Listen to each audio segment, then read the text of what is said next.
салому алайкум тамошобинон муҳтарам. Нашри навбатии барномаи иттилоотии ахборро аз телевизиони Тоҷикистон мустақиман манзуратон мегардонем. Дар студия Оишаи Саттор.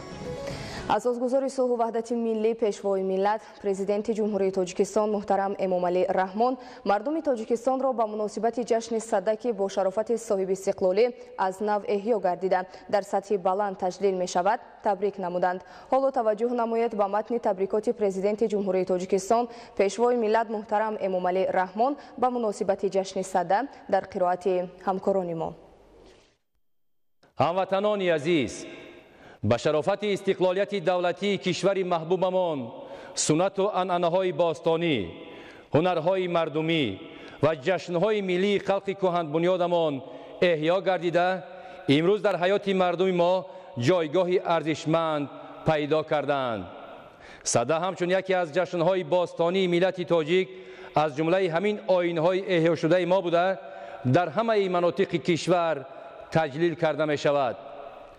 имрӯз ки мо дар остонаи ҷашни сада қарор дорем, ҳамаи ҳамватанони азизро ба ифтихори ин оини деринаи мардумамон самимона табрик мегӯям. ниёгони мо 50 шабу 50 рӯзро то ҷашни наврӯз ҳисоб карда садаро таҷлил мекарданд. яъне сада ҷашни омодагӣ ба наврӯз буда, ин ду ҷашни қадима бо ҳам тавъам мебошанд. мувофиқи сарчашмаҳои таърихӣ, сабаби сада номгузорӣ шудани ин ҷашн низ дар ҳамин аст. гузаштагони мо ҷашни садаро ҳамчун падидаи кашфи оташ низ таҷлил мекарданд. яке аз сабабҳои ситоиши ин ҷашн дар осори шоирону адибони маъруфи мо низ аз ҳамин иборат мебошад. зеро оташ на танҳо гармӣ мебахшад, балки рамзи рӯшноӣ мебошад. дар айёми сада рӯзҳо то рафтдароз ва шабҳо кӯтоҳ мешаванд. яъне аз ҳамин шабу рӯзҳо пирӯзии равшанӣ бар торикӣ ва некиву накӯкорӣ бар ҷаҳолату бадкирдорӣ оғоз мегардад ки ин рамзҳо аз замонҳои хеле қадим ҳамчун ҷузъи ҷаҳонбиниву ҷаҳоншиносии мардуми мо пазируфта шудаанд. сада ки аслан ҷашни деҳқонону кишоварзон мебошад, дар байни тоҷикон با خصوصیت‌های مردمیش محبوبیتی خاصه کسب کرده است. محض در همین ایام مرد دهقان آمادگی را به فصل بهار آغاز می‌نماید. از پی تعمیر و تیار نمودن تجهیزات کشاورزی می‌شود. نقشه بنیاد باغ و تاکزار و دیگر کارهای بهاری را طرح‌ریزی می‌کند. در روزهای مساعد آمادگی به این جشن تازه کردن جوی و زهبورها نیز از جمله کارهای ضروری کشاورزان می باشد. باور دارم که کشاورزان اصیل ما در برابر تجلیل این جشن و مسئله های سری وقت شروع کردن کارهای صحرایی و گذاشتن زمینه مستحکم برای استحصال محصولات توجه جدی ظاهر می نمایند. اصلا جشن سده جنبه طبیعی داشته، مابین زمستان وقت سردی هوا پست شده امکانی با زمین سر و کار گرفتن مهیا می شود، فرا می رسد. مردم کشاورز هنگام به جا آوردن سنت‌های این جشن با شادی و خوشحالی آمدن بهار را انتظار می شوند و آرزو می نمایند که از برکت جشن سده بهار پرفیض نصیبشان گردد. آیین و تعامل‌های سده آدمان را به عملهای خوب و پسندیده از قبیل به هم سخن نیک گفتن، همدیگر را احترام نمودن، در آسایش و آرامی عمر به سر بردن، در همه حالت شریک همدیگر بودن، کاری خیر کردن، زمین را دوست داشتن، طبیعت را حفظ کردن و دیگر کردارهای نیک دعوت میکنند. یعنی جوهر سده از جنبه‌های انسان پرورانه، دوست داشتن طبیعت و رسیدن به قدر آب و زمین دیار عبارت می باشد. وابسته به این به عالمان و دانشمندان ضرور است که پهلوهای ناروشن و اهمیت این جشن را آموزند، ارزش‌های آن را به مردم خصوصاً به نورسان و جوانان همچون میراث فرهنگ ملیمان و عامل خودآگاهی و خودشناسی نسل‌ها تبلیغ نمایند. بخصوص در شرایط جهانی بی‌ثبات و ناآرام معاصر و روندهای جهانی شوی که به فرهنگ و معنویات ما نیز تأثیر منفی رسانیده می‌تواند، آموزش سنت و عنعنه‌های ملی و استفاده آنها به خاطر حفظ هویت ملی و منفعت‌های دولت و ملت بسیار مهم میباشد. همچنین ضرور است که سنت‌های جشن سده برای تازه و آزاده نگاه داشتن خانه و کاشانه، آباد کردن محل زیست، سرسبز و خرم گردانیدن گلگشت و خیابانها، بنیاد باغ و تاکزارها و باز هم پیشرفته و زیبا گردانیدن وطن عزیزمان واسه استفاده شوند. بار دیگر همه شما همدیاران عزیز را با مناسبت جشن باستانی تاجیکان سده صمیمانه تبریک گفته به خاندان هر یک شما سلامتی و خوشبختی، صلح و ثبات و فیض و برکت آرزو می نمایم. جشن سده مبارک باشد هموطنان عزیز. از سرچشمه‌های تاریخی برمی‌آید که جشن‌های سده، نوروز و مهرگان از نگاه علمی ستاره‌شناسی به هم پیوندی دارند. همساله یکشنبه آخر ماه ینور در جمهوری تاجیکستان جشن سده با رعایت سنت و عنعنه‌های به خود خاص تجلیل کرده می‌شود. نورالدین قربان دایر به اهمیت و جوهر اصلی جشن سده معلوماتی بیشتر دارد. جشن سده جزء جدایی ناپذیر فرهنگ آریایی مخصوصاً خلق کهن بنیاد تاجیک به حساب رفته، آن امروز با حکمت و جوهر اصلی خود به میراث مانده است. طوری که از سرچشمه‌های تاریخی و اثر و نوشته‌های ادیبان و دانشمندان پیشین برمی‌آید، جشن سده در میان جشن‌های سه‌گانه مردمی ما مقام و منزلت خاصه دارد. با آمدن جشن سده دوره آمادگی به استقبال بهار و نوروز، اینچنین دوره وسعت بخشیدن نهالشینانی، تیاری به کشت و کار بهاری و دیگر کارهای کشاورزی فرا می رسد. جشن سده اساساً از صد گرفته شده است. با گفته ابوریحان بیرونی در آثار الباقیه و اشاره او در التفهیمش، دوره‌ای که 50 روز و 50 شب به نوروز میماند، اونگاه جشن سده را جشن می گرفتند. در گذشته در دوره سردی زمستان آدمان با امید و آرزوی آمدن فصل بهار با هم جمع آمده چاره‌بینی های مختلف دایر می کردند، گلخن افروخته بزم می آراستند، شادی و خرسندی می کردند. در زمان استقلالیت دولتی سده در ردیف دیگر مراسم و سنت های ملی خلق تاجیک از جمله نوروز و مهرگان از نو احیا گردید و تجلیل هر ساله آن به حکم عنعنه درآمد. مردم سربلند تاجیک مخصوصاً کشاورزان همساله جشن اجدادی یعنی سده را با شکوه و شهامت خاص با برگزار نمودن نمایش فروش نهال درختان، گل و بوته‌های آرایشی و تخمه زراعت تجلیل می نمایند. باید تاکید نمود که کشاورزان در برابر رعایت سنت‌های جشن باستانی سده به یکی از جنبه‌های بسیار مهم آن یعنی آمادگی به کارهای صحرایی، نگاه‌بین کردن زمین‌های کشت، نهالشینانی، بنیاد باغ‌های نو و سرسبز و زیبا گرداندن محیط اطراف اعتبار جدی می‌دهند. با شرافت استقلال جمهوری تاجیکستان این دو جشن دیگر هم تجدید شدند و یا از نو احیا شدند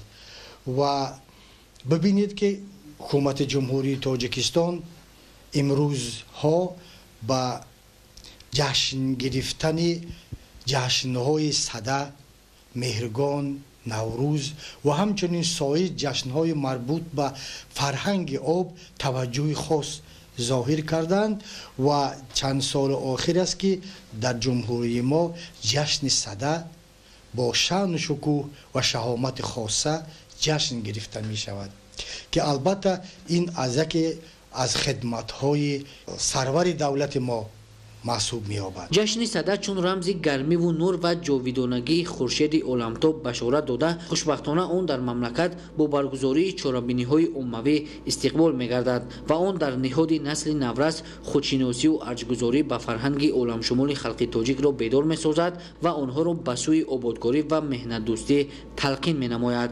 گفتن به مورد است که سده و مهرگان جشن و فرهنگ کشاورزی متمدن و پدیده نادر در تمدن جهانی باشند. نورالدین قربان، نورعلی نقدم برای برنامه اخبار. سده از قدیمترین جشن‌های ملی بوده در دوران صاحب استقلالی احیا گردید و همه ساله در سراسر جمهوری با شکوه خاصه تجلیل کرده می شود. با مناسبت این جشن در شهر خاروغی ولایت مختار کوهستان بدخشان چهاره‌بینی‌های گوناگون برگزار کرده شد. گزارش همکاران ما. дар замони соҳиб истиқлолии кишвар бо талошҳои пайгиронаи асосгузори сулҳу ваҳдати миллӣ, пешвои миллат, президенти ҷумҳурии Тоҷикистон муҳтарам Эмомалӣ Раҳмон чун арҷгузорӣ ба гузаштаи пурифтихори мардуми тоҷик як қатор иду ҷашнҳо ва расму оинҳои мардумӣ ки ба гӯшаи фаромӯшӣ рафта буданд аз нав эҳё гардида, барои рушду равнақи минбаъдаи онҳо имконияти мусоид фароҳам оварда шуд. Дар ин замина таҷдили ҳарсолаи ҷашни Сада низ чун ифодагари омодагӣ ба гардиши табиат, рамзи ҷовидонагии хуршед, муқаддас донистани оташ ба ҳукми анъана даромада, он дар радифи идҳои миллиамон ба қонунгузории мамлакат ворид гардид. Сокинони вилояти мухтори Кӯҳистони Бадахшон низ ин ҷашни миллиро бо риояи суннатҳо ва расму оинҳои баъонхос, бо шукри беандоза аз фазои орому осудаи Тоҷикистони соҳиб истиқлол бо шукӯҳи хос ҷашн гирифтанд. Макони баргузории тантанаҳои идона майдони марказӣ ба номи Исмоили Сомонӣ шаҳри Хоруғ интихоб гардид. ба хотири эҳёи шукӯҳи бостонии ҷашни Сада, одамони синну сол ва касбу кори гуногун онро бо нияту орзуҳои нек ва умеду боварӣ ба ояндаи дурахшон истиқбол намуданд.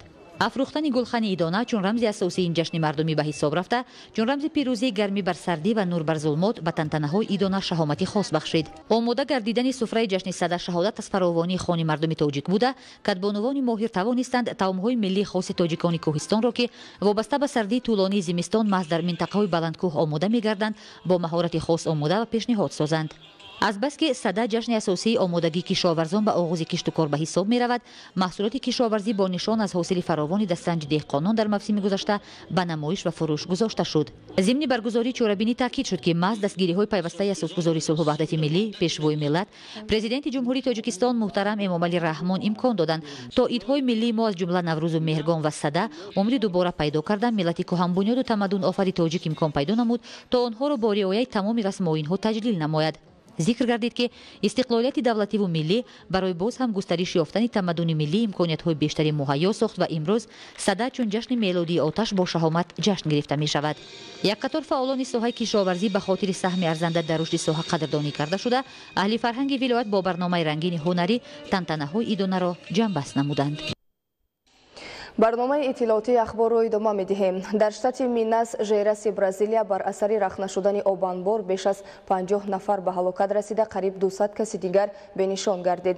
дар Олмон кормандони мақомоти полис аз як нақлиёти боркашт 60 кило героин ва дигар маводи нашъоварро пайдо карданд. шарҳи хабарҳо аз хориҷи мамлакат. дар минтақаи сангини вилояти ҳилманди ҷумҳурии исломии Афғонистон дар рафти гузарондани амалиёти махсуси кормандони сохторҳои қудратӣ бар зидди силоҳбадастон 16 нафар аз сокинони осоишта аз ҷумла 8 кӯдак ба ҳалокат расид. ба гуфтаи шоҳидон ҳалокшудагон аъзои як оила буданд. дар амалиёти махсус бар зидди силоҳбадастон қувваҳои ҳарбии ҳавои Афғонистон иштирок доштанд. мувофиқи маълумоти расида, нерӯҳои ҳарбии ҳавои Афғонистон зимни амалиёт дар минтақаи сангин иштибоҳан бинои истиқоматиро мушакборон карданд. дар назди яке аз донишгоҳҳои штати Пенсилвания, Штатҳои Муттаҳидаи Америка тирпаронӣ ба амал омад. дар натиҷа 3 нафар ба ҳалокат расида, як каси дигар бо ҷароҳати вазнин ба беморхона интиқол дода шуд. ба гуфтаи кормандони мақомоти полиси штати Пенсилвания, силоҳ ба даст ҷониби одамон оташ кушода ба самти номаълум фирор кардааст. тибқи иттилои пешакӣ ӯ сокини 21 солаи штати мазкур мебошад. дар минтақаи Бромандиньюи штати Минас Жерайси Бразилия рахнашавии обанбор ба амал омад. дар натиҷа беш аз 50 нафар ба ҳалокат расида, қариб 200 каси дигар бенишон гардиданд. обанбор ба ширкати канданиҳои маъданӣ Вале тааллуқ дорад. дар обанбор партови ширкатҳои металлургӣ ва саноатӣ нигоҳ дошта мешуд. ҳангоми рахнашавии обанбор дар он қариб 300 нафар машғули кор буданд. аз харобшавии обанбор даҳо манзили истиқоматӣ ва биноҳои маъмурӣ дар иҳотаи обу гил қарор гирифтанд. кормандони хадамоти дахлдор аз маҳалли ҳодиса зиёда аз 180 нафарро зинда пайдо карданд. дар атрофи обанбор дар штати Минас Жерайси Бразилия ҳазорон нафар сокинон зиндагӣ мекунанд. вобаста ба ин кормандони хадамоти дахлдор аҳолиро ба ҷойҳои бехавф кӯчонданд. кормандони хадамоти наҷотдиҳӣ барои пайдо кардани бенишонгаштагон тавассути чархбол ва техникаҳои махсус фаъолият доранд. дар Олмон кормандони сохторҳои қудратӣ нақлиёти боркаши шубҳанокро ҷиҳати тафтиш боз доштанд. дар рафти амалиёти ҷустуҷӯӣ кормандони мақомоти полис аз дохили нақлиёт 60 кило героин ва дигар навъи маводи нашъоварро ёфт ва мусодира намуданд. муайян карда шудааст ки нақлиёти боркаш аз ҳудуди Полша вориди шаҳри Берлини Олмон гардидааст. вобаста ба ин кормандони сохторҳои қудратӣ ронандаи нақлиёти боркашро боздошт карданд. در تونس هوا یکباره سرد شده برف بارید که آن سبب مرگ 2 نفر گردید. 32 کس دیگر از سرمازدگی در بیمارخانه ها بستری می باشند. در 5 مضافات تونس برفباد باعث غیر امکان گردیدن حرکت نقلیات در 32 شاهراه شده است. از سبب یخبندی دهها صدمه نقلیات به عمل آمد. در منطقه‌های کوهی تونس بلندی برف 40 سانتی متر را تشکیل می دهد. همزمان اهالی چند منطقه تونس از استفاده برق و آب نوشاکی محروم ماندند. در یک قطار شهرهای سربیا برف زیاد و سرمای شدید اهالی را با مشکلی روبرو نموده است. برف زیاد خطهای انتقال نیروی برق را کارنشین کرده انتقال آن به چند منطقه اهالینشین قطع گردید. در راهها باشد حرکت همه گونه نقلیات با مشکلی صورت میگیرد. کارمندان خدمات کمونالی نمیتوانند سری وقت راهها را از برف تازه نمایند. در این رابطه حکومتداران سربیا از ساکنان درخواست نمودند که از استفاده نقلیات شخصی خودداری کنند. موضوع دیگر در ناحیه رشت در برابر بنیاد مکتب‌های نوی زمانوی در شفت مؤسسه‌های تعلیمی ساختمان بناهای تکنولوژی به انجام رسانیده شد. مقصد از بنیاد چنین انشاءات زمانوی به آموزش کسب و هنر جلب نمودن خوانندگان مؤسسه‌های تعلیمی میباشد. گزارش دیگولی محمود. ساختمان بناهای تکنولوژی در نزد مؤسسه‌های تعلیمی جهتی از خودکنی کسب و هنر برای خوانندگان پیش بینی شده است. با بنیاد چنین انشاءات همه صنفخانه‌ها با تمام تجهیزات ضروری برای از خودکنی کسب دوزندگی، رساندگی، تعامپزی، دستگاه و لوازمات مخصوص کسب‌های دوریدگری و خراطی، تکنیکای الکترونی و میز و کرسی‌ها پورا تامین کرده شدند. در این صنفخانه‌های زمانوی علاقه دختران و پسران با هدایت‌های آموزگاران کسب‌های دوزندگی و پخت‌وپز طعام‌های ملی، دوریدگری و خراطی، استای کارکردی چوب، نقاشی و دیگر هنرهای طلبات بازاری مهنت را تا اندازه از بر کردند. گشوده شوی مرکز هنرآموزی در نزد مؤسسه رقم 13 یک احترام به در ساحه معارف بود که در آن 737 نفر خوانندگان از این مرکز هنرآموزی هنرهای دوزندگی، پسندگی، دوریدگری را می‌آموزند. در ناحیه رشت 144 عدد مؤسسه‌های تعلیمی فعالیت داشته. از روی برنامه‌های پیش بینی شده، مرحله به مرحله در نزد مکتب‌های دهات تشکیل مرکزهای کسب و هنرآموزی و جلب خوانندگان برای آموزش کسب‌های طلبات بازار مهنت تحریزی شده است. امروز در نزد مرکز تحصیلات لغوی ما 6 محفل‌های هستند که در آنجا خوانندگان هنرهای مردمی را آموخته ایستادند. حکومت جمهوری تاجیکستان بابت پیشرفت تعلیم و تربیت نسل نورست آموزش کسب و هنر وابسته به طلبات بازار مهنت دوام سالهای آخر از حساب برنامه‌های پیش‌بینی شده حکومت جمهوری بنیاد ملی اجتماعی مبلغ‌گذاری تاجیکستان اینچنین دیگر شریکان سرمایه گذاری در جماعت‌های شهرک و دهات ناحیه رشت ده‌ها بناهای تعلیمی دوآشانه دارای صنفخانه‌های کشاد و برهوا، زیربناهای علاوگی، شبکه مستقل گرمدهی و دیگر تجهیزات ضروری را ساخته به استفاده دادند تا خوانندگان در این صنفخانه‌های زمانوی تحصیل نموده سویه دانش و کسب آموزی خود را باز هم صیقل دهند. ایدیگولی محمود، دادرجان میرزازاده برای برنامه اخبار از ناحیه رشت. همساله در فصل زمستان در موضع‌های سربرف دامنه‌کوه‌ها از جانب کارمندان مؤسسه‌های خواجگی جنگل شهر و ناحیه‌های مملکت بهر تامین پرندگان نادر و حیوانات با خوراک کارهای بیوتکنیکی گذرانیده می‌شود. در شهر پنجکنت ولایت سوخت جنگلزار در مساحت زیاده از 100 گکتار موجود بوده در 3 قطعه جنگل پروری کارهای بیوتکنیکی انجام داده شد. گزارش فرهاد رحمت از شهر پنجکنت. اقلیم شهر و دهات پنجکنت نسبتاً سرد است، زیرا در دو طرفی ساحلی دریای زرافشان جایگیر می باشد. علل خصوص اینجا در فصل زمستان در تل و تپه و دامنه‌کوه‌ها برف زیاد می بارد. بارشات برف زیاد و سردی های روزهای آخر مسئولین مؤسسه دولتی خواجگی جنگل شهر پنجکنت را با آن وادار ساخت که در تل و تپه های منطقه های جنگل پروری و پرورشگاه برای حفظ نمودن پرندگان نادر و حیوانات وحشی از سردی و گرسنگی کارهای بیوتکنیکی را راه اندازی نمایند. ما همین تصمیم گرفتیم که همینا از همین سردی هوا تلف نیاوند و در آینده همین چیزی که شما نقض میدونید ما همین سرشمار احسابات گذراندیم همین پرنده‌های نادر و حیوانات وحشی کم شده ایستاده است. همین حساب ما همین پیشگیری کرده ایستادیم که در همین هوای سرد همینا تلف نیاوند و سرشمارشون کم نشود. مؤسسه دولتی خوجگی جنگل شهری پنجکند دارای 108 از 138 گکتار زمین میباشد که در 3 قطعه جنگل پروری 31 نفر ناظران امور دولتی حفظ جنگل کار و فعالیت مینمایند. سردی های روزهای اخیر و باریدن برف زیاد برای روزگذرانی پرندگان و حیوانات مشکلی را پیش آورد. کارهای بیوتکنیکی را اساساً در 2 منطقه جنگل پروری و پرورشگاه طبیعی دولتی زرافشان با پاشیدن خاشاک، گندم و دیگر دانگی ها انجام دادند. برای مرحله های نوبتی کارهای بیوتکنیکی باشد در انبار مؤسسه باز اطراف 1 تن جو و گندم، کنجاره و سبوس زیاده از 1 تن برنج میده و 500 کیلو تخم انگک غذای اساسی برای پرندگان نادر میباشد ذخیره شده است. در پرورشگاه طبیعی دولتی زرافشان 47 سر آهوی بخارایی و مرغ تزر و دیگر حیوانات نادر موجود میباشند که تحت نظارت کارمندان مؤسسه میباشند. حفظ عالمی حیوانات و پرندگان یکی از وظیفه‌های اولین درجه کارمندان خوجگی جنگل و حفظ محیط زیستی کشور بوده. همه ساله این تدبیر مهم راه اندازی کرده می شود. тамошобинёни муҳтарам, нашри навбатии барномаи иттилоотии ахбор ба анҷом расид. саломату сарбаланд ва бо барномаҳои телевизиони Тоҷикистон бимонед.